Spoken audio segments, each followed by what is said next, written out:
Merci. Voilà. Oui, l'enregistrement sera ensuite partagé, aux participants aujourd'hui pour, à la suite de l'événement, ainsi que la liste des contacts aussi pour la suite. Merci Arthur.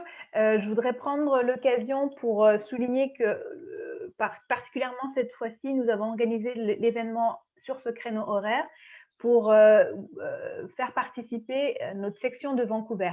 As you know, Canada has a wide time zone, and in the past, we haven't been able to gather everyone, together at once, but this time slot allows us to bring together our Vancouver section.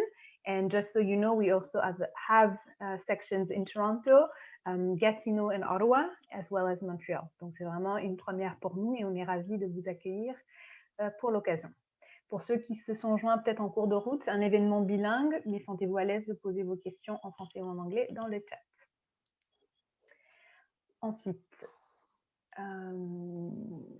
l'objectif de l'atelier aujourd'hui, qui est animé par nos deux experts, Godéric et Arthur, c'est vraiment de vous donner des outils pour contrôler, maîtriser son image professionnelle and know how to use this professional branding to network, to get your next job, your next promotion, and especially if you're a newcomer to a zone, a country or a city, how to open yourself up to an ecosystem, a business ecosystem.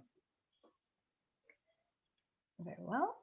So the agenda is there. It's a little off here. Let me look at it. Oh, let me know if you can see the presentation correctly. We can adjust. On pourra faire des ajustements au besoin. Mais voilà, introduction sur ce que c'est que LinkedIn, même si on le connaît tous, mais vraiment la logique derrière l'outil. Des notions sur le personal branding, comment se mettre de l'avant en tant que professionnel. Et avec ça, l'idée d'optimiser son profil LinkedIn et de développer son réseau de manière intelligente. Il y aura une partie théorique. We'll go through the raw content, but there'll also be a demonstration and question and answer as we go. Because we want it to be a practical workshop. You come out of this with a boosted LinkedIn profile. There you go. So without ado, I'll let Godéric take the floor and present to us what this wonderful tool LinkedIn is. Godéric, la parole est à toi. Merci Emilia pour cette introduction. Alors, on va laisser encore quelques personnes qui sont dans la salle d'attente nous rejoindre pour commencer la présentation. Oui. Personnes qui viennent de partout au Canada, comme Emilia l'a souligné. On voulait particulièrement mettre de l'avant les personnes qui viennent de Vancouver, qui ont pu se joindre à cet événement avec le créneau horaire de différence. Alors moi, si j'ai souhaité donner cet atelier LinkedIn, déjà, il faut savoir que c'est une formation que je donne dans le cabinet d'avocats pour lequel je travaille. Je suis responsable des relations publiques et c'est quelque chose qu'on m'a demandé dans le cadre de mon travail. Mais c'est aussi un outil que j'ai beaucoup utilisé en arrivant il y a 3 ans maintenant à Montréal. Je suis originaire de France. J'avais un permis de travail, le PVT, et je ne connaissais quasiment personne à Montréal et il fallait que je trouve un emploi assez rapidement pour que ma femme puisse me rejoindre. Alors, c'était vrai que mon premier réflexe a été de me tourner vers l'association. C'est pas ce qui m'a permis de trouver un emploi, mais ça m'a permis de me mettre en relation avec des personnes de confiance et de mener des entretiens exploratoires. Et beaucoup de ces connexions se sont faites à travers LinkedIn. Alors, c'est pour ça que je voudrais vous présenter ce réseau social qui n'est pas comme les autres réseaux sociaux. Alors, Arthur, si tu peux avancer la prochaine slide. Donc, quelques éléments sur l'histoire de LinkedIn. Ça a été créé en 2003. Ça s'est vraiment imposé comme le leader international des réseaux sociaux. En France, il y a eu une tentative avec Viadeo, mais c'est vraiment LinkedIn qui a pris le pas au niveau international. Ça a été racheté par Microsoft pour la somme de 26 milliards de dollars. Donc, ça permet de voir un petit peu ce que ça représente en termes de poids financier. Microsoft, ça veut dire que c'est aussi en constante évolution. Il il y a toujours des innovations pour accroître la croissance et le côté interactif de l'outil. Actuellement, il y a 700 millions d'utilisateurs et on planifie environ 1 milliard d'utilisateurs d'ici 2024. Donc, ça montre bien le côté incontournable, indispensable de l'outil. Il y a plusieurs personnes qui disent « Oh, mais tu sais, moi, je ne suis pas très réseaux sociaux. » Mais je pense malheureusement, avec la Covid, avec le fait que tous les événements de réseautage traditionnels dans lesquels on aimait bien aller se sont stoppés, ça a rendu encore plus important le fait d'être présent, d'être visible sur le réseau. Alors, je vais vous montrer dans la slide suivante la différence entre le fait d'avoir un carnet d'adresses, le fait d'avoir des relations et le fait d'avoir un réseau. Vous voyez ce maillage qui se fait et qui vous permet d'être en relation, des personnes avec qui vous êtes en relation. Et ça ouvre des potentialités qui sont assez intéressantes. Donc, l'objectif de la présentation, c'est d'optimiser votre profil pour être trouvé plus facilement, pour être qualifié, pour qu'on comprenne ce que vous cherchez comme emploi. Oui, parce que c'est un réseau social professionnel, c'est un réseau social sur lequel on va chercher un emploi, sur lequel on va recruter un potentiel candidat, sur lequel on va garder contact avec ses collègues, ses anciens collègues. C'est un peu comme une grande gare, LinkedIn. C'est un espèce d'écosystème dans lequel il y a toutes sortes de gens qui se croisent et qui cherchent des choses différentes, mais qui est extrêmement intéressant pour se mettre de l'avant et se démarquer, justement. Donc, c'est pour ça qu'il faut bâtir un réseau solide, diversifié, à la fois des gens que vous rencontrez dans votre secteur d'activité, mais également des personnes d'ailleurs qui vont pouvoir vous apporter de l'information. Et tout ça va vous permettre de développer votre réputation professionnelle, celle de votre entreprise éventuellement, et aussi de développer vos affaires. Alors, donc j'expliquais les notions d'avoir des liens forts, des liens faibles. Alors, je crois qu'Arthur a aussi quelques mots à vous dire par rapport à ça. Thank you, Goderic. Bonjour à tous. I'll continue my part in English every time I speak here. I wanted to sort of just talk more about the theory behind all of this, the importance of social networking. Back in 1973, I think many of you might have heard of Mark Granovetter, who created a social network theory, or a big proponent of that, explaining the theory of strong and weak ties, and how really the spread of information is a lot more effective and efficient when reaching out to weak ties. So when we're looking here at the image that Goderic has put forward here, you know, you're able to connect more once you've reached your level 2 or your level 3 connections that tends to be outside of your immediate group. And so the importance of LinkedIn and social networks to spread ideas, as well as to understand where there are opportunities, is really important, and is elaborated more within that social network theory. Furthering that, not only are ideas spread more quickly, also information such as jobs. Recent surveys have actually found that between 70 and 85% of jobs are actually not listed, but rather are found through networks and through communications. So before Goderic goes into sort of the importance and how to actually put together a proper profile, I think it's important for all of us to understand why we're doing that. And again, it's just the effectiveness that is this ecosystem that Goderic has spoken to. Next slide. Alors, là, je voulais aussi ouvrir la discussion, en tout cas la réflexion, sur pourquoi est-ce que c'est fondamental d'être présent. Peut-être que vous aussi, vous avez chacun chez soi, à la maison, une réponse à cette question par rapport à cet écosystème dont je vous parlais, c'est-à-dire de développer un réseau de contacts, d'accroître sa visibilité, d'améliorer son référencement. C'est important, on verra la notion de mots-clés pour capter l'attention de l'algorithme de LinkedIn.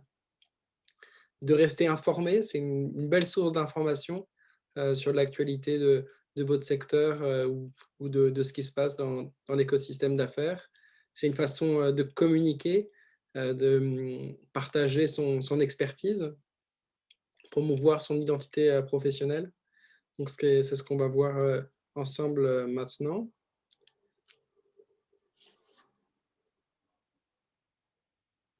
Donc, Arthur.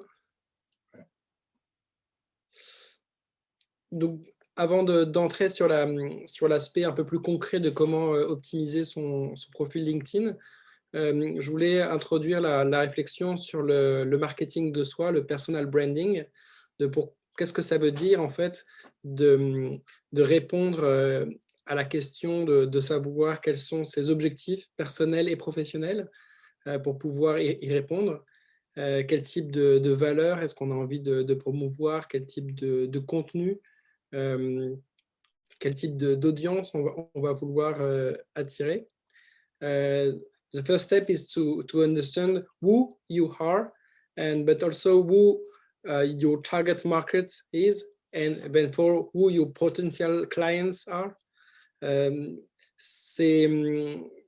La e-réputation est aussi importante que la réputation. En fait, même si vous n'en avez pas forcément conscience, la première chose que les gens vont faire en général pour savoir un peu qui vous êtes, c'est de taper votre nom dans le moteur de recherche Google.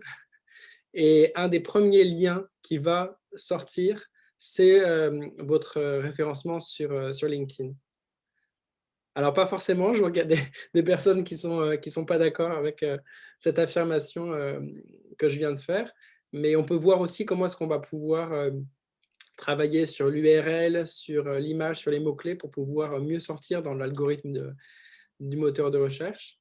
Et pourquoi est-ce que c'est important d'avoir un profil qui soit le plus à jour pour correspondre à vos objectifs et à ce pourquoi les personnes vont vous contacter.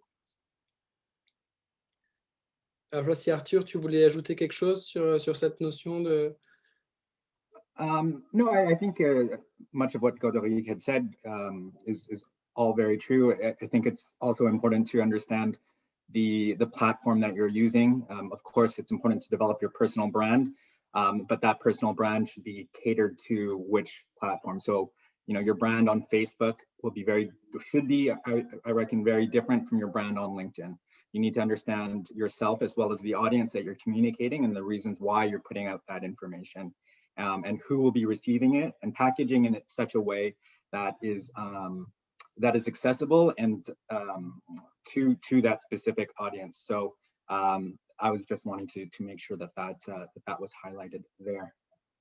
Go to the next slide. Yeah. Donc, pour utiliser de façon optimale LinkedIn, il faut, donc, comme je vous disais, poser les bonnes questions, lister vos besoins. Qui êtes-vous? Quelles sont vos compétences, vos savoir-faire? Mais avant d'entreprendre des démarches de réseau, il faut s'assurer que son profil est bien complété. Et comme toujours, c'est la première impression souvent qui compte. Hein, c'est donc la photo de profil, d'avoir une photo de profil qui soit une photo idéalement professionnelle, qui soit prise avec un bon éclairage, un bon recul. On voit votre visage, vos épaules sur un fond dégagé. Il faut éviter les selfies ou les photos retouchées de mariage ou autre. Une photo de couverture, c'est la bannière qu'on va voir en arrière de vous. Idéalement, que ce soit une photo qui reflète un peu votre état d'esprit. Alors, soit ça va être une bannière corporative qui est liée à votre entreprise.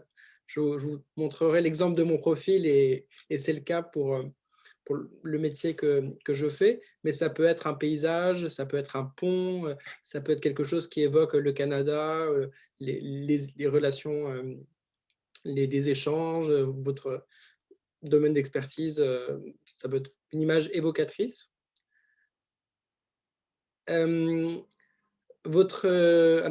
là, je voulais alterner entre je vais d'abord faire la présentation des 7 étapes clés, puis je vais vous montrer dans la slide suivante comment est-ce que ça se structure. le titre professionnel. Votre titre professionnel, ce n'est pas nécessairement l'emploi que vous occupez ou votre recherche d'emploi. Ça peut être une phrase en 120 caractères qui définit ce que vous faites, qui pose une question, qui met de l'avant des mots-clés qui reflètent votre expertise, gestion de projet, cybersécurité, management, développement économique, etc. Où j'accompagne des entreprises à se développer, je recrute des collègues pour la ville de Gatineau, la ville de Montréal, des choses plus concrètes, en fait, qui vont donner, peut-être qui vont expliquer un petit peu votre métier. Si vous êtes dans la communication, j'aide des dirigeants d'entreprise à mieux formuler leurs attentes, quelque chose qui définisse votre métier. Donc ça, c'est ce qu'on appelle le titre professionnel. Quand vous allez sur LinkedIn, dans la carte d'identité, la première section qui apparaît en haut de votre profil, vous pouvez vérifier que vos coordonnées sont bien à jour, que c'est bien les coordonnées que vous voulez communiquer, parce que parfois se retrouve là une adresse postale, une adresse Hotmail, qui n'est pas forcément les coordonnées que vous voulez communiquer à vos interlocuteurs. Donc, c'est important de vérifier cette information-là. Je vais vous donner une petite astuce pour personnifier, pour rendre unique votre URL de profil LinkedIn. C'est important aussi d'avoir un résumé qui présente qui vous êtes en 2-3 paragraphes. C'est quelque chose, un peu comme dans vos lettres de présentation. Il faut le rédiger à la première personne. Il faut dire « je ». Il faut s'adresser à un interlocuteur. Et idéalement, il faut utiliser les mots-clés qui vous caractérisent pour pouvoir faire ressortir plus facilement votre profil. Parce que comme je vous expliquais, dans le moteur de recherche, on va t'appeler, si vous êtes par exemple en recherche d'emploi et que vous voulez que votre profil ressorte du moteur de recherche, il va falloir vous mettre à la place de prospects, de clients, de personnes qui vous recherchent pour mettre de l'avant ces mots-là. Et puis ensuite, les expériences professionnelles, c'est important de bien s'affilier à la page entreprise, à la page école de l'expérience que vous décrivez. Ça vous permettra de nouer plus facilement des connexions intelligentes avec votre réseau. Je vais vous montrer juste dans la slide suivante comment ça se... Alors, idéalement, j'aurais voulu switcher de la présentation à LinkedIn pour vous montrer où aller changer les informations dont je viens de vous parler à l'instant. Donc, bon, j'ai utilisé mon profil, mais vous voyez là sur la droite aussi comment ça se structure. C'est un peu de carte d'identité qui est en haut du profil. Donc, vous avez la photo de profil que vous allez pouvoir modifier, la photo d'arrière-plan. Vous voyez, je vous donne le nombre de pixels, mais c'est des photos, des bannières qui sont assez standards que vous pouvez trouver sur Internet. Bon, là, moi, c'est ma compagnie qui me l'a fourni. Prénom, nom. Alors, je vois d'ailleurs plusieurs personnes qui assistent à cette présentation l'ont bien fait. Quand vous avez un titre professionnel, que ce soit un master degré, que ce soit un titre de CRHA, de conseiller en ressources humaines, que ce soit une certification en cybersécurité ou quelque chose de spécifique, vous pouvez le mettre juste à côté de votre nom de famille. C'est quelque chose qui se fait dans la profession, dans les professions d'ordre professionnel, etc. Juste en dessous, je vous indiquais les coordonnées. Donc, de cliquer sur si vous avez accès à votre profil présentement, vous pouvez cliquer sur coordonnées en surbrillance. Vous verrez si les coordonnées sont à jour ou pas sur votre profil. Indiquez bien là où vous vous situez, c'est-à-dire là où se trouve votre localisation d'affaires. Ce n'est pas nécessairement là où vous habitez, mais c'est là où vous souhaitez rayonner, que vous pouvez indiquer dans votre localisation de LinkedIn. Les infos, donc là je vous disais, c'est les premières lignes qui vont définir votre profil pour les personnes qui vont arriver sur votre page. bien vérifier que vous êtes affilié. Donc, comme je vous disais, quand vous êtes affilié à une page entreprise, vous avez un petit logo de l'entreprise qui apparaît à côté. Quand c'est pas le cas, alors soit l'entreprise ou l'école n'avait pas à l'époque, l'association Scooby-Doo n'avait pas de logo, donc vous allez laisser tel quel le nom apparaître sur votre profil. Soit depuis que vous avez créé votre profil, l'université ou l'entreprise a créé une page et vous allez pouvoir vous affilier à cette page. Ça permet ça améliore votre référencement et ça rend votre profil aussi plus beau, plus attractif. Notre sélection, c'est quelque chose que je pourrais vous montrer un peu plus tard. Voilà, donc ça c'est vraiment important que ce soit bien complété parce que c'est les premières informations que les personnes vont voir sur votre profil. Alors, je vais vous montrer la slide suivante. Et oui, c'est important aussi de maîtriser sa confidentialité. Donc, j'imagine aussi que certains vont améliorer leur profil, vont ajouter des formations qui n'étaient pas forcément indiquées et vous n'avez pas forcément envie que tout votre réseau soit au courant que vous venez d'ajouter, de faire une modification sur votre profil. Vous voyez, de temps en temps, on reçoit des notifications « Ah, telle personne a complété telle formation, c'est son anniversaire professionnel. » Et vous êtes en train d'améliorer votre profil, puis ce n'est pas le moment, c'est pas le bon moment pour communiquer sur ces informations. Donc, en fait, vous allez pouvoir aller dans confidentialité, préférences et confidentialité sur votre profil pour pouvoir modifier comment les autres voient votre activité sur LinkedIn. Et vous avez plusieurs onglets. Et il y en a un qui s'intitule « Partager les changements de poste, nouvelles formations et anniversaires professionnels de votre profil ». Et ça, vous allez pouvoir cocher « Non » le temps d'optimiser votre profil. D'ailleurs, sur cette même page de confidentialité, vous pouvez modifier les options de vue de profil.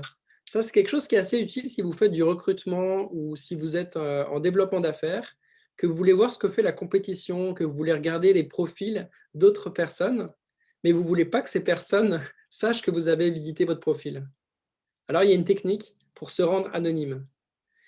Mais l'astuce, c'est que si vous êtes rendu anonyme, ben vous ne pourrez pas voir qui consulte votre profil. Il y a un aspect donnant-donnant. Alors, il va falloir utiliser ce changement des options de vue de profil seulement le temps que vous allez vouloir faire vos recherches, votre veille approfondie. Alors, après la présentation, je pourrais vous montrer sur mon profil, par exemple, où est-ce que vous pouvez trouver très facilement ces options-là.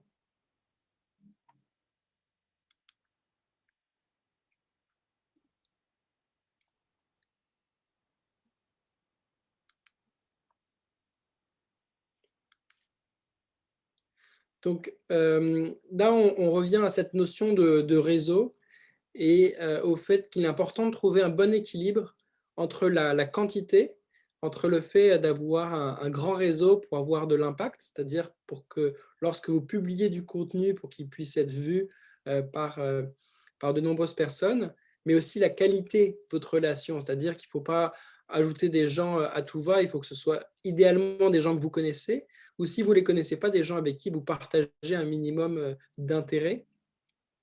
Et aussi, comme on disait, une diversité de contacts. Et c'est ça aussi que va peut-être pouvoir vous donner Sciences Po. Et pourquoi c'est important d'être en lien avec son réseau d'alumni? Parce que là, quand je vous regarde et quand j'ai regardé vos profils, presque personne ne fait la même chose. Et je trouve ça hyper enrichissant d'avoir des personnes qui sont dans des domaines différents. Et ça, c'est quelque chose que peut-être l'association d'alumni va pouvoir vous donner. Donc, vos connexions professionnelles, c'est une richesse qui vous sera utile tout au long de votre carrière. C'est des gens que vous allez fréquenter dans vos lieux de travail, dans vos implications associatives, par vos recherches universitaires. Et vous devez entretenir ces relations, animer votre réseau.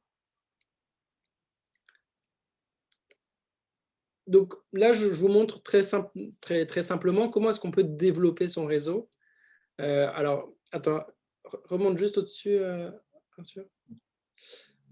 Donc, on peut aller sur la page de la personne et puis cliquer sur « Se connecter ». Moi, ma recommandation, c'est de toujours contextualiser vos invitations. Vous avez 300 caractères où vous allez pouvoir vous présenter, dire rapidement à la personne pourquoi est-ce que vous voulez vous connecter avec elle. Bonjour, un tel. Alors, soit on s'est rencontré à tel événement, ça serait intéressant de prolonger la discussion. Soit j'ai remarqué qu'on travaillait dans le même secteur, qu'on partageait un intérêt commun, donc ça me ferait plaisir de partager, d'échanger avec vous.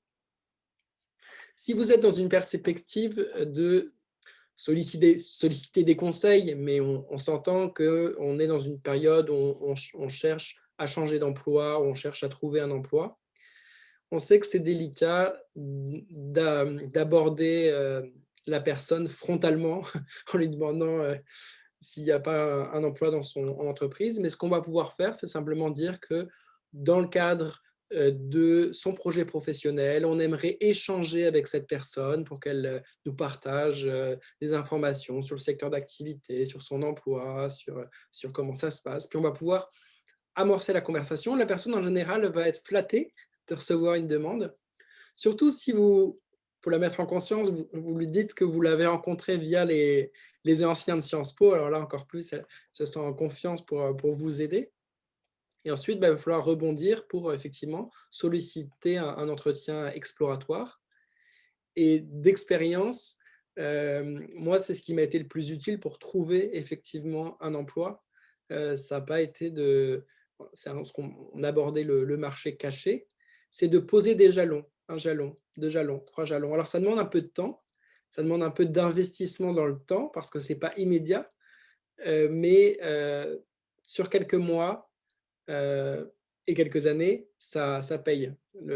Et notamment, l'emploi moi, que j'occupe aujourd'hui, c'est le fruit de jalons que j'avais posés il y a 2-3 ans. Et à l'époque, j'ignorais que ces jalons-là allaient me conduire à l'emploi que j'occupe aujourd'hui. Donc vraiment, c'est ma recommandation que je peux vous faire, de faire des entretiens exploratoires.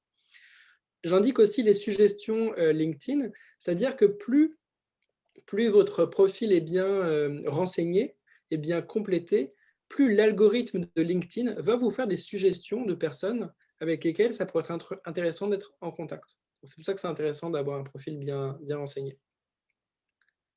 Alors, on va avancer dans la slide suivante et je vais répondre à une question qui a été posée par le chat.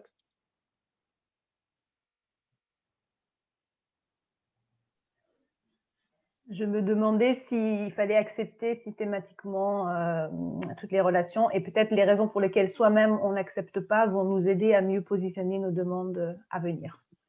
Ben justement, c'est une bonne question, Emilia, puisque c'est la question que je voulais aborder dans cette diapo. Effectivement, il faut être exigeant. Il faut sélectionner ses contacts. On est libre de les accepter ou de les ignorer. Quand on les ignore, la personne ne saura pas que vous l'avez ignoré. Donc, c'est une façon élégante de ne pas répondre à l'invitation. C'est toujours intéressant justement d'aller cliquer sur le profil de la personne pour voir si, de prime abord, est-ce qu'il y a un intérêt par le secteur d'activité, par la localisation, le pays. Effectivement, la photo, l'arrière-plan de couverture, ça va donner un peu une indication du type de personne. Alors, je sais que malheureusement, malheureusement, comme vous dites, LinkedIn, c'est un grand écosystème et il y a aussi des gens malveillants. Il y a des gens qui sont soit très commerciaux, agressifs, soit malheureusement, on va retrouver des demandes de type harcèlement qui vont viser les femmes ou les hommes. Donc, effectivement, de l'ignorer, voire de le signaler si ça enfreint les règles basiques de relations humaines. Donc, vous allez pouvoir gérer votre réseau et être exigeant dans le type de contact que justement vous acceptez de faire rejoindre votre réseau. Et c'est pour ça aussi que je vous disais que c'est important de contextualiser ces demandes, parce que quand la personne prend la peine d'écrire quelques lignes, au moins ça vous permet de voir un peu c'est quoi qui motive sa demande. Alors que quand c'est juste une personne qui arrive, on se sent flatté, on se dit ah bah tiens, elle veut connecter avec moi, elle veut peut-être échanger quelque chose, puis après il ne se passe pas forcément rien. Donc moi, je trouve que LinkedIn, c'est un lieu d'échange, donc il faut partager de l'information, il faut avoir des demandes pertinentes.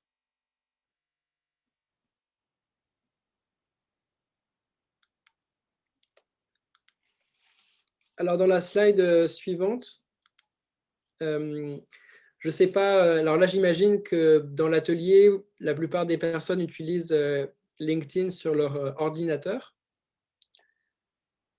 Pas nécessairement. Alors, d'ailleurs, on peut faire un sondage à main levée. Tiens, on peut faire ça. Affichage, plusieurs quoi, galerie. On va faire un sondage à main levée, Emilia, sur qui utilise LinkedIn avec son ordinateur. 1, 2, 3, 4. Majorité quand même. Et avec son téléphone, ça peut être les deux? Les deux, oui. Une moitié, une autre moitié. Alors, Voilà, pourquoi donc, je pose la question? C'est parce qu'il y a des fonctionnalités différentes selon que vous utilisez sur l'ordinateur et sur le smartphone ou l'iPhone. Alors, pour tout ce qui est modification du profil, pour modifier la bannière, modifier la photo, tout ce que je vous ai montré, ça, effectivement, c'est plus facile de le faire sur l'ordinateur. Parce qu'il y a même certaines fonctionnalités auxquelles vous ne pouvez pas accéder par l'application. En revanche, il y a des choses que vous pouvez, des petites astuces que vous pouvez utiliser avec votre téléphone. Et notamment, il y a un QR code intégré dans votre application. Si vous allez sur votre téléphone, sur l'application LinkedIn, que vous allez dans la barre de recherche, chercher, tout à droite, vous avez un code QR de LinkedIn avec un scanner et un code qui vous permet de scanner la carte de votre interlocuteur, d'un autre utilisateur, pour l'ajouter immédiatement à votre réseau. Et ça, c'est quelque chose qui est très pratique quand on n'a pas de carte d'affaires sur soi et qu'on est à un événement de réseautage. On espère que d'ici un jour, ça va pouvoir à nouveau être rendu possible de pouvoir réseauter un verre à la main et de pouvoir comme ça s'ajouter plus facilement. Puis ça montrera à votre interlocuteur que vous êtes innovant et vous connaissez toutes les astuces high-tech. C'est aussi pratique quand il y a des homonymies. Ça arrive parfois au Québec que les personnes aient le même nom, le même prénom. Donc là, au moins, ça permet d'accéder immédiatement à la page de son interlocuteur.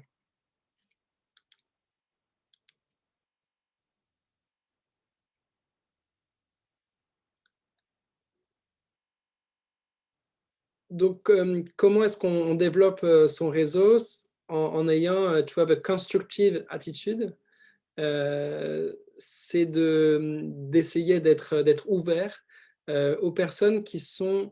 vous voyez, il y a 3 niveaux de relations. Il y a les personnes avec qui vous êtes connecté et il y a les personnes qui sont connectées avec les personnes avec qui vous êtes connecté. Et ça, souvent, c'est des prospects qui peuvent être intéressantes pour faire connaître votre activité, pour vous faire connaître, pour avoir accès à plus d'opportunités. Et à chaque fois que vous allez publier quelque chose sur LinkedIn, en fonction du nombre de réactions, du nombre de likes, du nombre de commentaires, de partages, LinkedIn va attribuer comme une note à cette publication et elle va avoir plus ou moins de chances d'accéder aux personnes de 3e niveau. Alors, les personnes de 3e niveau, vous ne pouvez pas immédiatement connecter avec elles, mais vous pouvez demander à quelqu'un de 2e niveau de vous mettre en relation avec une personne de 3e niveau. Vous avez aussi la possibilité de passer par des groupes. des groupes professionnels, par exemple. Si vous êtes dans un secteur où c'est pertinent, notamment donc dans le domaine des ressources humaines, il y a des groupes dédiés, dans le domaine des technologies, dans le domaine des change management, dans un peu tous les domaines, il y a des groupes professionnels et en le rejoignant, vous pouvez communiquer avec les personnes du groupe sans avoir à les demander en connexion dans votre réseau. Donc, si vous avez quelque chose de très précis à demander, un article à partager, ça peut être une bonne façon de faire. Je vous mentionne aussi qu'en étant ancien Sciences Po, vous pouvez accéder à notre groupe d'alumni. Et avec ce groupe, vous pouvez aussi connecter avec les personnes, enfin échanger avec elles sans forcément demander à se connecter. Là, dans le diapo, je vous montre votre tableau de bord, en fait. Une fois vous vous souvenez, dans LinkedIn, vous avez votre carte d'introduction avec la bannière, la photo, vous avez le résumé où vous vous présentez. Ensuite, il y a une section où vous pouvez mettre de l'avant des articles, ça s'appelle Max Sélection. Et ensuite, il y a un tableau de bord qui vous est propre, où vous pouvez voir les personnes qui ont consulté votre profil. Et ça, c'est intéressant pour vous, pour faire de nouvelles connaissances, pour voir pourquoi est-ce que ces personnes sont intéressées par votre profil, est-ce que s'il y a une raison, c'est à vous de l'identifier, et ça va vous permettre aussi de profiter de l'immense potentiel de LinkedIn en capitalisant sur les relations de vos relations, c'est ce que je vous disais à l'instant. Une question, Godéric, peut-être à ce moment-ci. Tu as parlé de la différence entre l'expérience web et appli. Est-ce qu'il y a une différence ou une plus-value à prendre un profil premium payant versus un profil gratuit, notamment sur la visibilité justement de qui a consulté ton profil? Est-ce que tu peux nous... Oui, effectivement, c'est une bonne question. Alors, moi, à titre personnel, j'utilise le LinkedIn gratuit et je trouve qu'il y a beaucoup de fonctionnalités intéressantes et suffisantes. LinkedIn propose un abonnement gratuit de 1 mois pour essayer Premium. Je l'ai fait. Effectivement, ce que ça permet, c'est que quand on fait des recherches de profil, on est limité. Dans la version gratuite, on est limité en termes de recherche de profil, alors que dans la version payante, on a accès à un plus grand nombre de profils. Donc ça, c'est intéressant en termes de prospection. Notamment, là, comme vous voyez, effectivement, consulter votre profil. Dans la version gratuite, vous allez voir peut-être 5 personnes qui ont consulté votre profil. Ça va être limité en nombre de jours, alors que dans la version premium, ça va être illimité. Je vous disais aussi le fait donnant-donnant, c'est-à-dire qu'effectivement, si vous êtes en profil caché, vous ne pouvez pas voir qui voit votre profil. Dans la version payante, cette restriction va être levée. Donc, il y a quand même des intérêts. Il y a aussi quelque chose qui est intéressant, qui est la partie learning de LinkedIn. C'est une plateforme d'apprentissage avec des capsules tutoriels pour améliorer ses soft skills, pour améliorer sa prise de parole, son leadership, etc. Et régulièrement, il y a des offres gratuites d'essai, donc ça ne coûte rien de l'essayer. Parfait. Alors,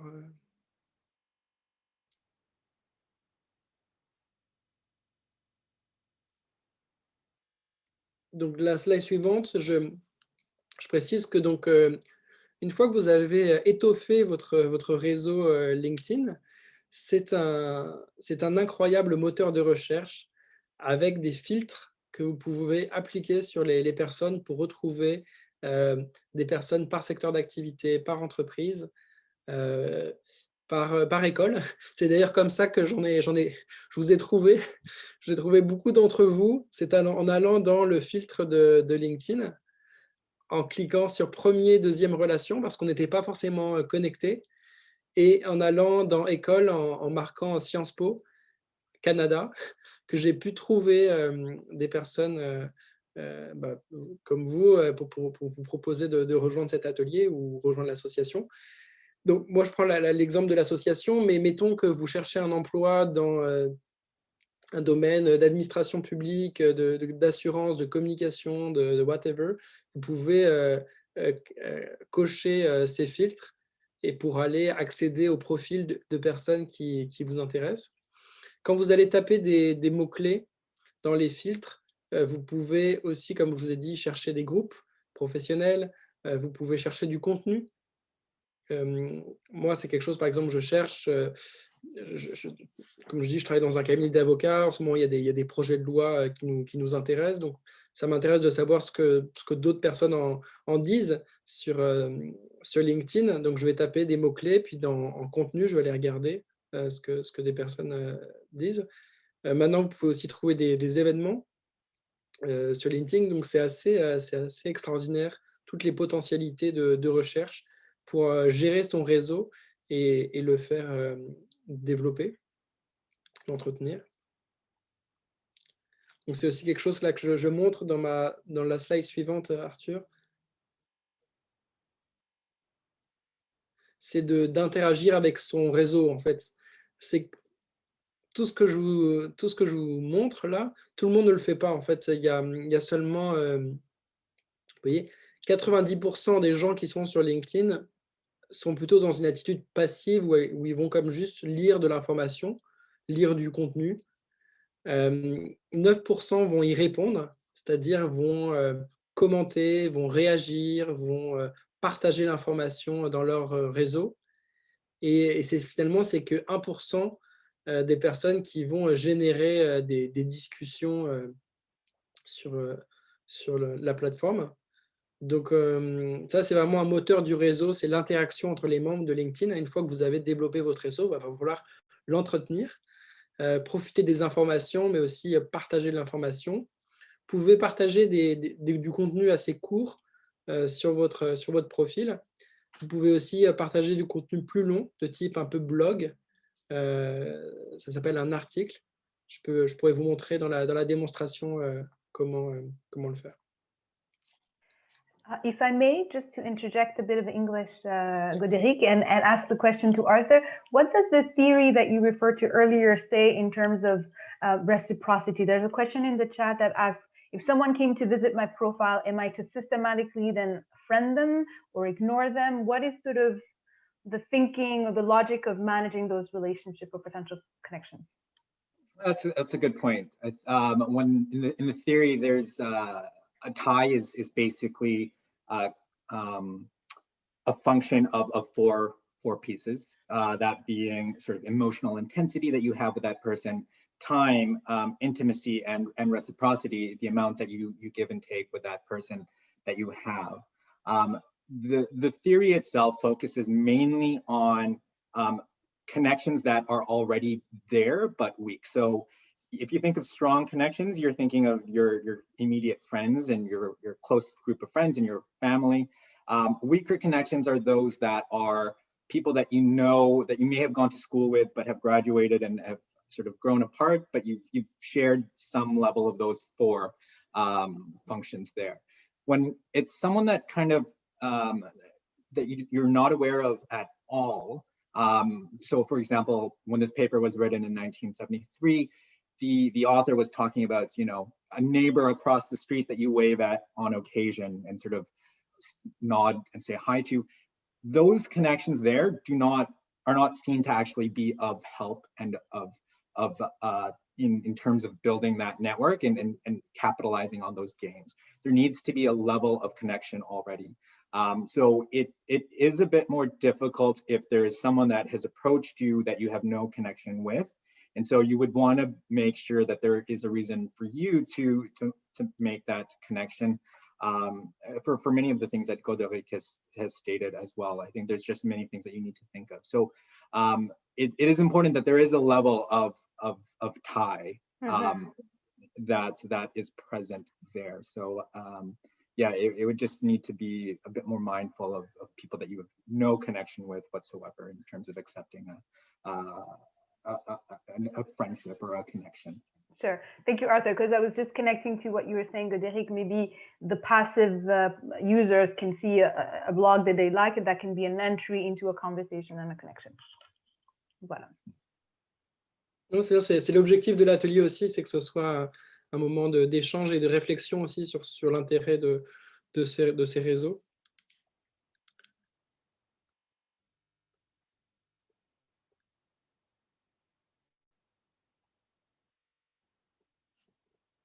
Ça, c'est une définition que j'aime bien. The more you give, the more comes back to you.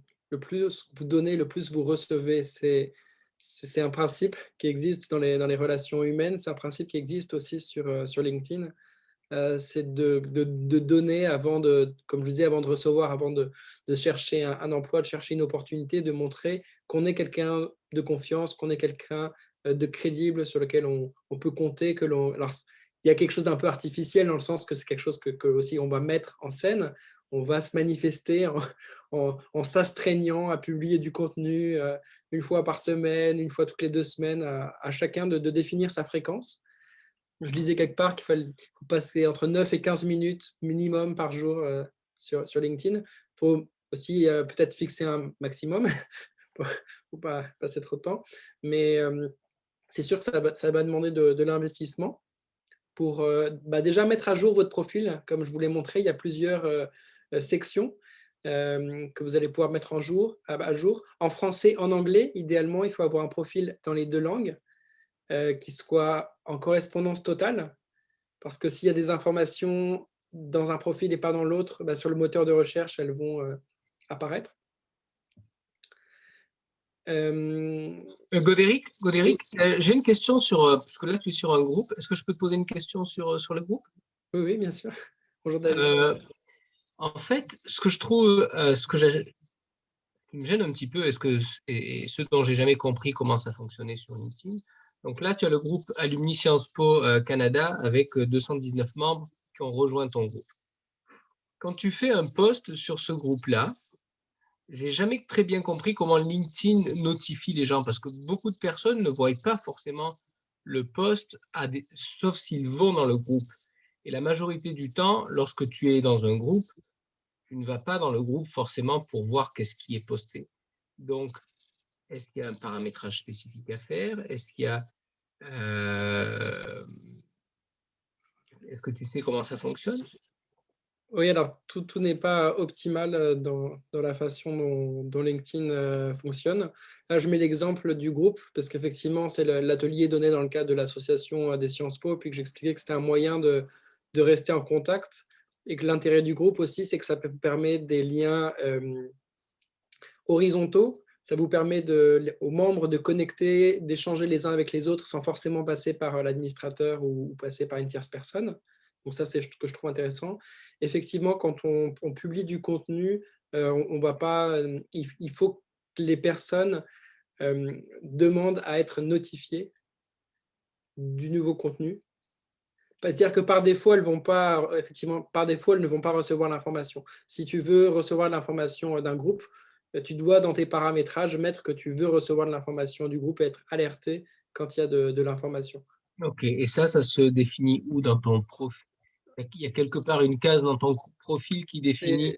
Oui, c'est ça. Je pourrais te montrer après. Ah ouais, volontiers. Je montrerai. Une autre question, Godéric, dans le chat, tu viens de parler de s'assurer d'avoir les 2 profils dans les 2 langues avec la même information.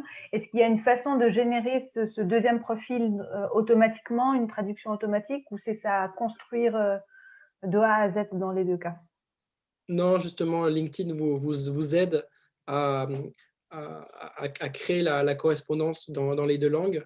Ce qui va être en anglais, ça va vraiment être vos expériences, votre résumé, l'intitulé de votre post.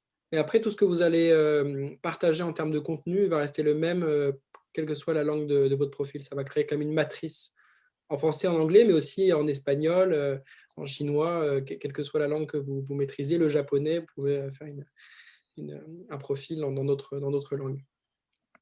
Alors, je vais vous faire un petit exercice. Et pendant ce temps-là, je vais me connecter pour vous montrer quelque chose sur le profil. Alors, il faut que je vous partage un lien.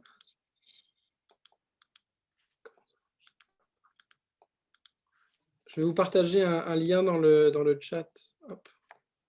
Pour calculer votre score de social selling. C'est une sorte d'audit de votre profil, audit de votre marque professionnelle, de vos échanges de relations, d'échanges d'informations, de votre capacité à développer des relations. Alors, c'est un score qui est indicatif, mais je trouve qu'il est intéressant à faire. Donc, si vous êtes connecté à LinkedIn sur votre ordinateur et que vous cliquez sur le lien que je viens de mettre dans le chat, vous allez automatiquement tomber sur cette page.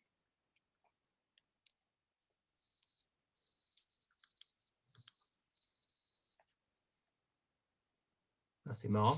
Ben, attends, on tombe sur la page que tu nous as donnée, ou alors ça mesure notre... Ça mesure automatiquement ce qu'ils appellent social selling. C'est un score qui vous est donné en fonction de plusieurs paramètres liés en fait à la façon dont votre profil est complété. Non, mais en fait, j'avais un doute parce que mon score, c'est exactement celui que je vois, c'est 71. Donc, en fait, Okay. Mais bon, après, les paramètres sont différents, mais bon, j'ai le même score. Donc, OK. Et Alors, juste pour valider, je c'est le donne à la vraiment... fin. Ouais, pardon. Pardon, c'est vraiment le score LinkedIn, on n'est pas sur d'autres profils de médias sociaux ou tout. Hein. C'est vraiment LinkedIn qui a créé cet index. C'est quelque chose qui existe en marketing, hein, le social selling. C'est une notion de l'art d'utiliser les réseaux sociaux pour trouver des prospects, interagir avec eux, etc. D'ailleurs, ça montre que LinkedIn, même si c'est une plateforme que moi je trouve formidable, ça reste une entreprise, une compagnie qui a des objectifs aussi de vente, de vente sociale.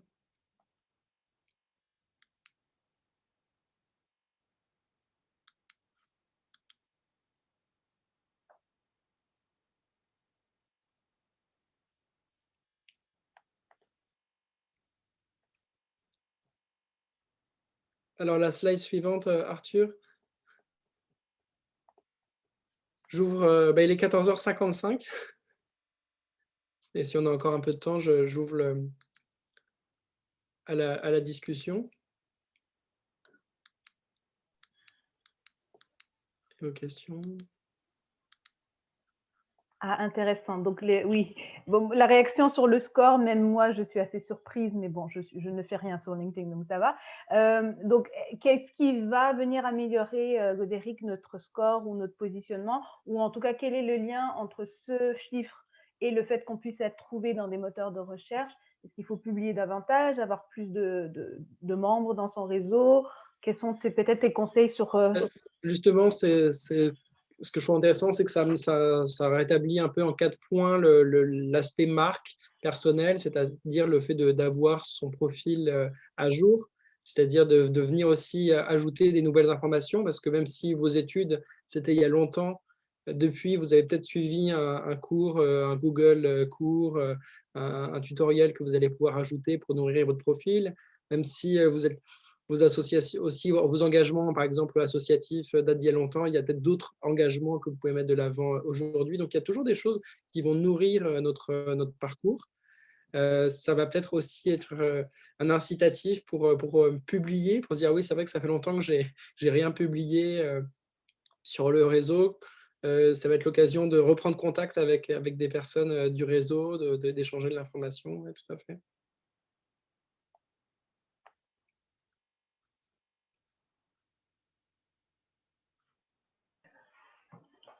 Peut-être pendant que nos participants pensent à des questions, si tu veux nous montrer sur ton profil, si tu voulais démontrer des petites choses, notamment comment dupliquer son profil ou en tout cas comment s'y prendre. Voilà, c'est l'occasion de… Et pendant ce temps, je te lis quelques questions. Que valent les recommandations? Ça, c'est une très bonne question, Eric.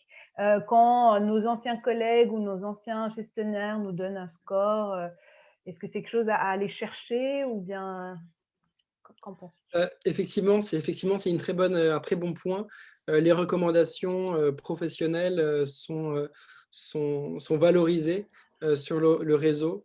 C'est toujours un peu gênant.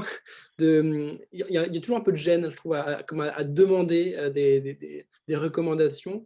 Et pourtant, ça peut vraiment faire la différence, effectivement, dans un recrutement. Donc, ce qui peut être bon, c'est de ne pas attendre le dernier moment, c'est-à-dire la semaine où vous êtes en recrutement pour solliciter des recommandations. Mais quand vous êtes encore en poste, que tout se passe bien, un projet vient de se terminer, je demande à un collègue de m'envoyer un petit mot par rapport à mon travail. Effectivement, c'est quelque chose qui va rester qui va être beaucoup plus visible qu'une lettre de recommandation écrite, parce que c'est quelque chose qui va apparaître sur votre profil et qui va rester sans date d'expiration.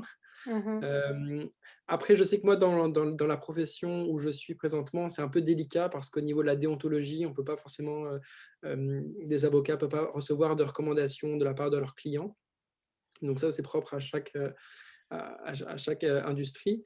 Mais en règle générale, des recommandations LinkedIn, c'est quelque chose de bien vu. Mon conseil, ce serait peut-être de faire une suggestion à la personne. Vous demandez à votre ancien supérieur, votre ancien collègue de vous faire une recommandation. Vous pouvez lui préécrire le texte et lui dire, voilà, lui rappeler le contexte. Ça va faciliter, à mon avis, l'écriture de la recommandation. Super. Alors, je vous écoute si vous avez des questions. Là, je voulais vous montrer le profil en français et en anglais. Vous voyez, il y a une petite map monde. Oui, moi, j'avais une question, j'étais sur mute. Quand tu reçois une recommandation et qu'elle n'est pas, alignée avec tes attentes, est-ce que tu peux la supprimer facilement? Oui, tu peux la libre supprimer, de l'accepter ou de la refuser. Tu peux même, je pense, la modifier, demander à la personne de la modifier. Ah, ok. Donc là, je vous montrais français, anglais. Vous voyez, il y a une petite map monde qui va vous permettre même d'ajouter un profil dans une autre langue. D'ailleurs, il y a un choix de langue assez conséquent. Quand je vais avoir mon profil en français et en anglais, quand je vais dans modifier, que j'appuie sur le crayon, il va me proposer français, anglais. Et donc, il va avoir une correspondance de chacune des informations où je vais pouvoir aller changer mon titre pour qu'il apparaisse dans une langue et dans l'autre. Très important, je vous parlais tout au début de la confidentialité. Donc, vous cliquez sur la petite icône tout en haut à droite où il y a le triangle et une vignette qui s'ouvre. Vous cliquez sur Préférences et confidentialité. Dans Préférences et dans Confidentialité, vous allez dans Visibilité. Alors, option début de profil, ça c'est ce que je vous disais qui vous permet de vous anonymiser le temps de faire vos recherches. C'est marrant, j'ai pas la même. Ah, ok. Alors, ça a peut-être évolué. Non, c'est marrant, j'ai pas. Ok. Et ensuite, vous avez visibilité de votre activité sur LinkedIn. Alors, c'est la même correspondance en anglais. Si vous êtes sur le profil en anglais, normalement, c'est la même chose. LinkedIn est en train de faire des mises à jour, donc il y a peut-être encore l'ancienne chose. Visibilité, donc je vous disais, c'est partager ces mises à jour avec votre réseau. Et là, vous pouvez, en fait, le temps de mettre à jour votre profil, vous pouvez cliquer sur non pour ne pas informer votre réseau du fait que vous êtes en train de faire des changements sur votre profil. Une fois que vous avez terminé, vous pouvez remettre sur oui, parce que c'est toujours valorisant et intéressant d'avoir un petit mot pour son anniversaire professionnel ou autre, parce que ça permet de recréer du lien de façon assez simple avec les personnes.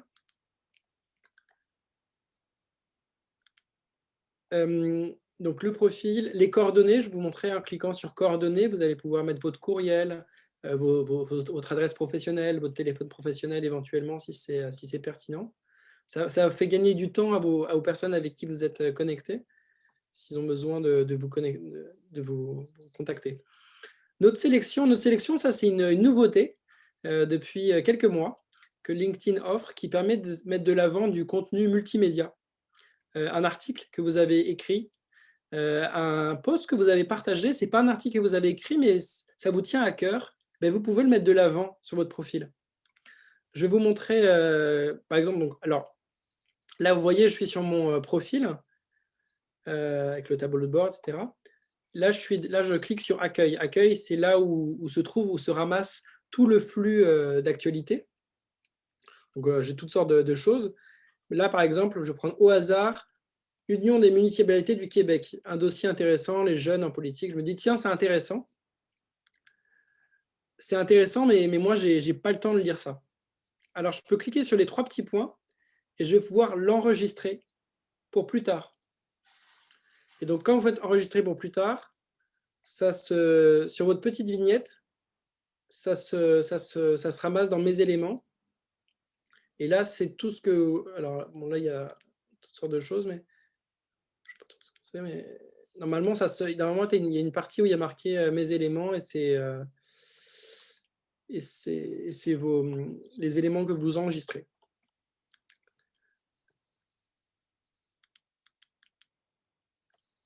Je vais vous montrer autre chose. C'est pas mal des trucs de mon travail, mais bon, c'est pas grave. Là, vous voyez, c'est un post. Dans ça, c'est pas un bon exemple. Qu'est-ce que je peux vous donner? On va aller sur...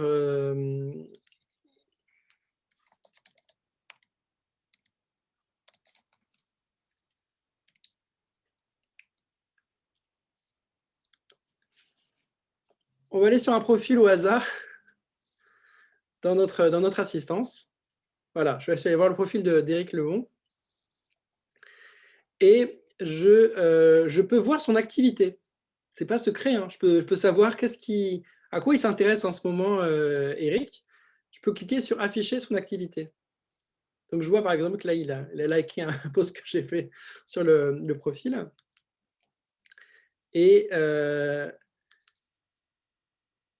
donc là, vous voyez les articles, les posts de la personne. Donc là, j'ai pris Éric au hasard, mais ça peut être pour n'importe quelle personne. Est-ce que tu peux cacher ça? Et tu ne peux pas cacher ça. Ah, tu ne peux pas cacher ça. Tu ne peux pas cacher ça.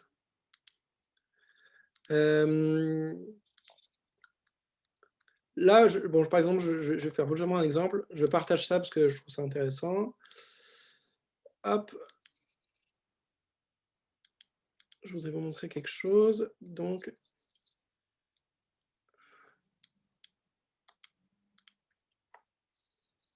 voilà. Donc là, je viens de partager un post qui a été partagé par quelqu'un. Et là, donc je peux cliquer. Je clique de nouveau sur les 3 petits points. Et le fait que je l'ai partagé, j'ai une option supplémentaire qui est affichée en haut du profil. Et en cliquant sur l'étoile affichée en haut du profil, ça va me permettre de mettre ce post sur mon profil. Et ça, c'est quelque chose vraiment que je vous recommande de faire pour mettre de l'avant un événement, un article, quelque chose que vous voulez que votre auditoire puisse voir facilement en arrivant sur votre profil. Oh, ok, d'accord. Je vous disais, donc là, les posts, c'est des publications assez courtes que l'on publie sur le réseau. Vous pouvez publier quelque chose de plus long. Je l'avais fait quand j'étais arrivé en 2017, où vous pouvez, comme un blog, écrire un titre, faire comme un article que vous allez pouvoir accrocher à votre profil. Et ça, d'ailleurs, c'est intéressant parce qu'il y a toujours des personnes qui regardent cet article que j'ai écrit en 2017. Et de temps en temps, je suis notifié comme quoi il y a des gens qui s'y sont intéressés. Et ça m'a valu des connexions avec des personnes. C'est intéressant. Comment ces personnes-là, ils tombent? Parce que c'est... Comment les personnes tombent sur cette... Parce que c'est associé à mon profil. Parce que comme je te le montrais, par exemple, tu vois, si je vais sur ton profil. Ouais. D'ailleurs, je trouve ça intéressant sur le profil de David. Vous voyez, tout à l'heure, je parlais du titre qui est différent de l'emploi. David est Sales Manager, mais ce n'est pas ça qui met de l'avant. Ce qui met de l'avant, c'est « Is your organization ready to deal with the ransomware epidemic in 2021 ?» Donc ça, c'est intéressant parce que c'est différent, ça accroche, c'est une accroche différente qui donne plus d'informations et plus envie d'échanger avec lui que juste son emploi, je trouve. C'est une bonne chose. Tu vois, afficher votre activité. Là, j'ai toute l'activité, puis là, j'ai les articles. Là, même toi, je peux... Si c'est pertinent, tu peux voir ça directement. Mais moi, j'ai accès aussi. Ouais. Ouais, ok. D'accord. Donc, qui a consulté votre profil, hein, c'est ce que je vous disais tout à l'heure. Si vous, et vous voyez comme comme je suis en profil gratuit, c'est limité à 5 personnes.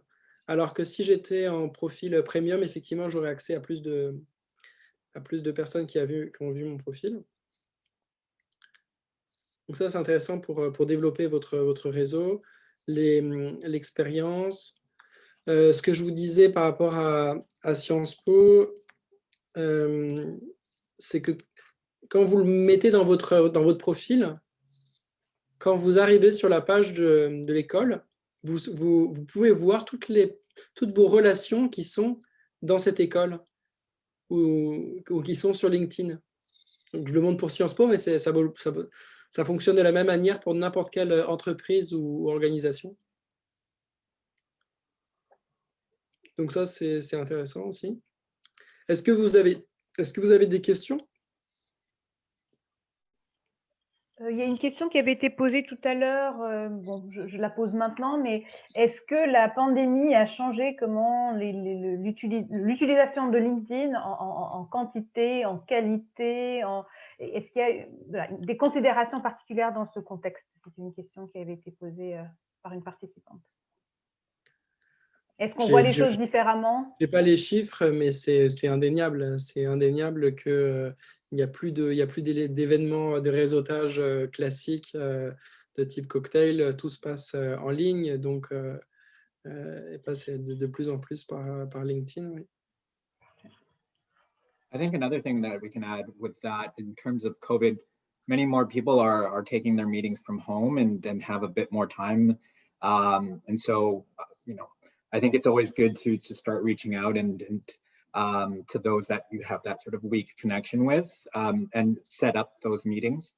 I think at this time, more and more people are wanting to engage just because it's yeah, I mean, everyone's sort of stuck at home. I mean, I don't know of any numbers as well, but it is a good opportunity to start reaching out and seeing whether or not anyone is interested in sort of having a short meeting. I know I'm a bit more receptive in that case as well, where those have reached out, and it helps to break up my day when I get to communicate with sort of weaker ties in that sense. So I think COVID-19 has, of course, changed it, and I think people can start capitalizing on that in some form. Thank you, Arthur. And I'm also, as the host, keeping an eye on the time. We've gone over a little bit. I think we'll plug in some future events of our association while we take in additional questions, if you don't mind. And then your time is precious, so feel free to stay on or disconnect at any time. Let me introduce you, for those who may not know her, Elizabeth, qui est la présidente de l'association Sciences Po Canada depuis de nombreuses années. Elisabeth. Bonjour à tous, merci beaucoup de vous être joints à nous. Merci surtout à Godéric, Emilia et Arthur qui ont animé cette première rencontre qui était, comme l'a dit Emilia, consciente de l'horaire spécial de nos amis de Vancouver. Et aussi, Godéric était dans un modèle de web apéro très différent. C'est le premier modèle pratique qu'on organise et c'est quelque chose qui nous avait été demandé. Donc, Godéric, avec beaucoup de courage, nous a proposé ce sujet-là qui se prêtait très, très bien. Puis, je pense que c'est une bonne expérience. En tout cas, moi, j'ai pris plein de notes. Avant de vous quitter, j'aimerais vous prévenir de deux événements. L'un qui est organisé par Sciences Po Paris. Donc, si vous vous rendez sur le site de Sciences Po-asso.fr, c'est le 11 février. Le professeur Mario Del Perro, l'historien, va nous donner une conférence sur les relations euro-américaines en 2021. Donc avec l'influence de la nouvelle présidence américaine. Et le 25, le prochain web apéro organisé par les anciens de Sciences Po Canada. Et ça, ben, sur notre groupe LinkedIn, vous aurez toute l'information très bientôt. Il s'agit de 3 de nos anciens qui ont été aux premières lignes de la COVID. L'un à travers le 22e régiment, il est réserviste et qui s'est impliqué dans les CHSLD à Montréal. L'autre de l'Université McGill qui a créé un système de routage des urgences. Et le troisième du gouvernement du Canada qui a créé l'application Stop COVID. Donc, ce sont trois de nos collègues canadiens qui vont nous parler de leur expérience le 25 février. Donc, deux événements, un d'envergure internationale, un d'envergure canadienne, à ne pas rater. Thank you, everybody, and you will find the information as well on these two events. They will be both in French, but questions can be asked in English absolutely in both events. So feel free to log in on sciencespo-asso.fr for the February 11 event on Euro-American relationships in 2021, as well as February 25, the alumni, the Canadian alumni in the front lines of the COVID fight. Okay. Godéric, tu vas partager les slides. Je suis arrivé un petit peu en retard, désolé, j'ai tout. Okay. Oui, non, on va partager les slides, on va partager l'enregistrement, on va vous inviter à vous ajouter les uns les autres si vous êtes à l'aise sur LinkedIn pour aller de l'avant dans la démarche. La mise en pratique. Exactement. Et il y a aussi un rappel de notre courriel si vous avez à vous joindre. L'association est grandissante, donc on est toujours à la recherche de volontaires et de participants avec des compétences pour faire rayonner notre école au Canada. On mène une enquête, une étude parallèle sur les bonnes pratiques d'affaires au Canada qui va être utile pour tout nouvel arrivant diplômé de Sciences Po qui arrive au Canada. Voilà, on a beaucoup d'initiatives, donc continuez à nous suivre. Et voilà, thank you very much to the Vancouver participants. I think this is a first, but to be repeated. It's interesting to hear different perspectives. Arthur and Godéric were great for this. I was going to ask Godéric maybe one last question from the chat and then we wrap, I promise. What is the difference, Godéric, between having a detailed CV and having a detailed LinkedIn profile? Or how extensive should be the descriptions of your experience on the LinkedIn profile, not to duplicate your resume? Any thoughts on that? En français. Hein. En français, c'est vrai que souvent aussi au Canada, les CV sont personnalisés en fonction des expériences, en fonction des personnes, en fonction des organisations auxquelles tu candidates. Donc, alors que sur LinkedIn, ton profil est le même, quel que soit ce que tu vises. Donc, c'est peut-être aussi une différence. Ce que j'ai compris, ce que j'ai lu, c'est que c'est important d'avoir des mots-clés qui te caractérisent parce que les mots-clés que tu vas mettre dans ton titre, que tu vas mettre dans ton résumé, que tu vas mettre dans tes expériences, vont te permettre de sortir plus facilement dans les résultats de recherche. On peut être tenté d'enjoliver, mais il ne faut pas non plus trop... Il faut être authentique parce que c'est exposé à la vue de tous et ça peut être crédibilisé ou non par les personnes de notre réseau. Donc, on ne peut pas s'inventer, on peut faire attention à ce qu'on dit. Moi, je pense qu'il faut que ce soit quand même très minimal sur LinkedIn parce que je pense que ça peut facilement se retourner contre toi. C'est ça, puis l'idée pour moi de LinkedIn, c'est aussi de connecter, d'échanger. Il ne faut pas tout montrer si tu veux, il ne faut pas tout se dévoiler. Si tu veux créer la conversation, créer l'intérêt avec la personne. Après, je sais qu'il y a aussi des parcours particuliers ou un parcours un peu atypique, on n'est pas obligé de tout dire. Bon. Merci. D'autres questions? Oui, pour les personnes qui restent là, Aurélien, comment tu nous as trouvés? Oui, alors merci de m'avoir reçu. C'est ma partenaire Lucie Wable qui est dans le réseau des anciens de Sciences Po qui m'a transféré l'invitation hier et je me suis permis de vous rejoindre. J'espère que. Bah super, non? C'est cool. C'est ok. C'était très instructif. En tout cas, je ne connaissais pas le profil SSI qui permet de calculer son propre score. Je trouve ça assez intéressant de pouvoir savoir si on utilise bien son profil et qu'on maximise son profil, sa visibilité. Alors, rapidement, on fait un petit tour. Il y a David aussi qui est plus que les Sciences Po, c'est les grandes écoles françaises au Canada. Il y a aussi j'y pense, un chapitre à Toronto aussi. Non. En fait, le chapitre, en fait, historiquement, il y avait un groupe qui s'appelait la AGEFC qui a été dissous à Montréal.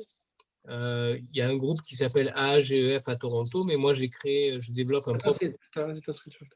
ma propre structure qui s'appelle, je vais lever ma tête, French Alumni Network. Vous avez peut-être vu passer, toi surtout Godéric, parce que je ne pense pas que je sois en contact avec les autres. J'avais un événement, en fait, ce mercredi. La thématique, c'était la reprise d'entreprise. J'avais deux entrepreneurs qui nous ont expliqué deux entrepreneurs français, comment ils ont racheté des PME au Québec. C'était super intéressant. J'avais un peu plus de 50 personnes en ligne. Donc, j'essaye de fédérer plusieurs réseaux. Et au départ, je faisais des soupers tournants. Au dernier, j'avais 120 personnes. Et puis, en 2020, je n'ai pas pu en faire. Voilà. Et puis, j'ai un petit peu le rôle de Godéric pour d'autres réseaux, parce que je m'occupe du groupe Central Marseille et de Paris Dauphine. Voilà, donc écoutez, puisqu'on va être en contact LinkedIn, vous verrez mes invitations peut-être pour mon prochain événement French Alumni Network. Au départ, c'était assez concentré sur Montréal. Et puis maintenant, le Covid a fait que ça s'étend. Les personnes qui rejoignent viennent un peu partout d'Amérique du Nord. Bon, c'est quand même majoritairement des gens sur Montréal. Et j'avais beaucoup de personnes maintenant de Toronto. J'avais quelques personnes sur la côte est des États-Unis. Peut-être une personne en France qui était intéressée par le sujet. Donc voilà, et je pense qu'au prochain événement, je pense qu'on sera peut-être une soixantaine de personnes. Ça monte à chaque fois. Écoute, on va suivre ça, on va relayer comme toujours les événements. En tout cas, je trouve que c'était bien cette approche un petit peu d'enseignement là, sur une bonne pratique LinkedIn. Par contre, juste une question, qu'est-ce qui vous a motivé à faire ça le samedi? C'est de pouvoir rejoindre nos amis de Vancouver. Ah d'accord, parce qu'en semaine, c'est compliqué. 3 heures de moins le décalage horaire.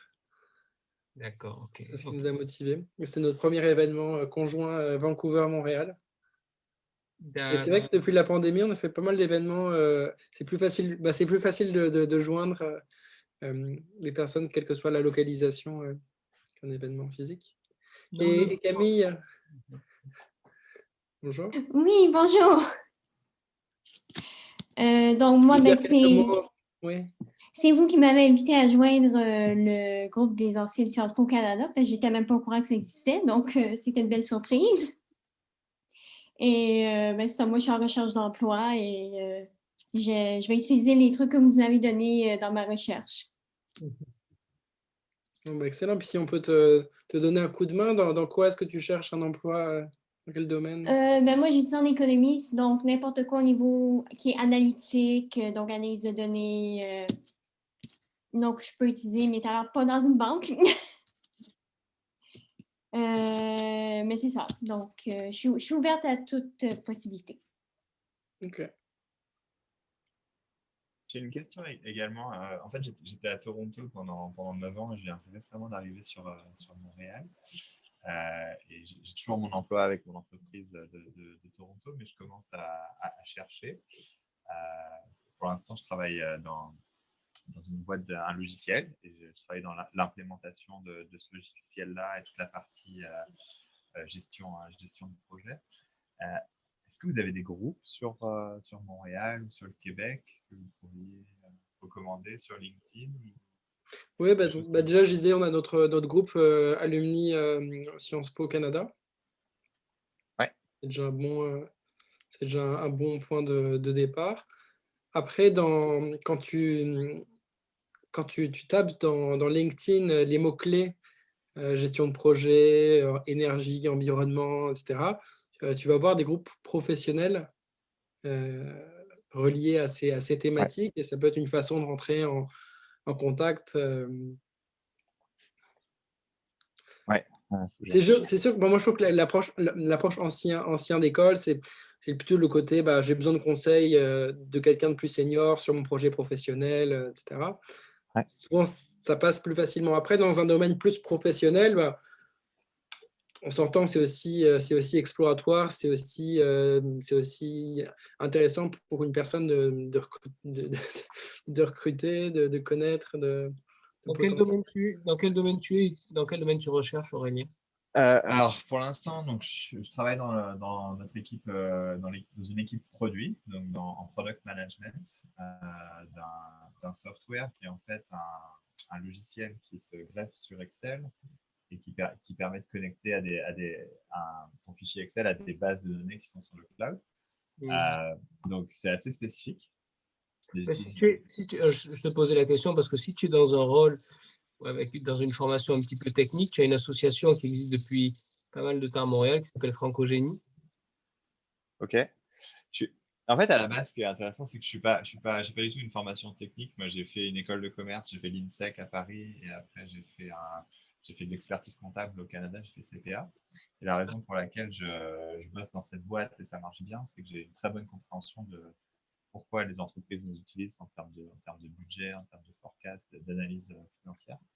Et du coup, je fais le lien entre nos équipes techniques qui construisent le produit et nos clients qui ont des problématiques fonctionnelles. Francogénie, comme son nom l'indique, c'est plus destiné aux ingénieurs, en tout cas, ou aux gens de personnes techniques, de formation technique. Ok. Et je crois que une des personnes qui s'occupe en partie de leur communication est une ancienne de Sciences Po. Donc. L'association n'est pas sectaire non plus. Donc, oui, c'est ça que je voulais demander. Est-ce que c'est possible de rejoindre ce groupe Sciences Po Alumni si je n'ai pas fait Sciences Po? Parce que je comprendrais si vous me disiez non.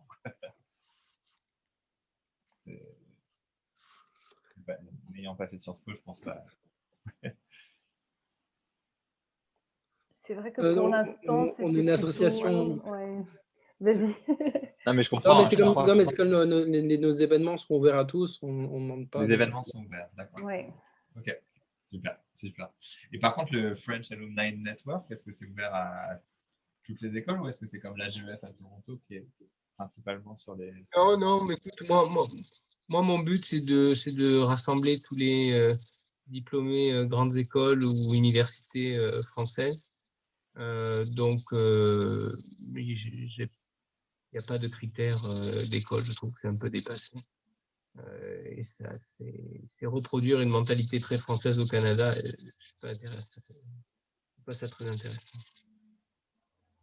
Ok, cool. Bah, je vais rejoindre le réseau alors. Super. Si on continue le tour de table, je suis curieuse. Il y a Elim, Robin, you may be English speaking, I don't know. How did you hear about the association or what's your story? Je ne sais pas si la personne m'entend. Elle a son micro. You have your mic. Yeah. En Côte d'Ivoire. D'accord. Très bien. Bon, Et Émilie, tu nous entends? Oui, je vous entends, excusez-moi. J'étais en train de prendre mon petit goûter, donc pas de vidéo. Apparemment, très quick, pardon, très rapide. Oui, donc merci Godéric, c'était très éclairant en effet. C'est vrai que il faut rester actif en fait, il faut vraiment être proactif parce que c'est comme enfin, c'est vraiment, j'ai l'impression qu'il faut partir à la pêche, hein, et donc être assez attentif. Hein, donc, et ça, c'est vrai que c'est des petits tips qu'il faut vraiment, que moi, je me dis que je dois appliquer. Donc, c'est très bien d'avoir un rappel, même un samedi. C'est vrai que pour la maman que je suis, le week-end, c'est un peu plus délicat, même si je comprends qu'il y a eu des problématiques de décalage horaire entre les deux côtes. Oui, surtout en période de confinement, on est déjà confiné toute la semaine.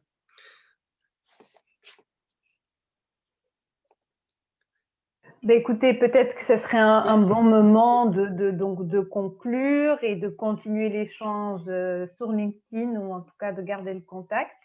Un grand merci de vous être joints. Un bravo à Godéric de nous avoir partagé toutes ces astuces et bonnes idées. À Arthur d'avoir contextualisé un peu le réseautage, l'ancrage réseautage. Et à tous d'être restés aussi longtemps. Voilà, un grand merci. And see you soon at the next Sciences Po Alumni Canada event. Take care. Have a good weekend. Merci. Au revoir. Merci, au revoir.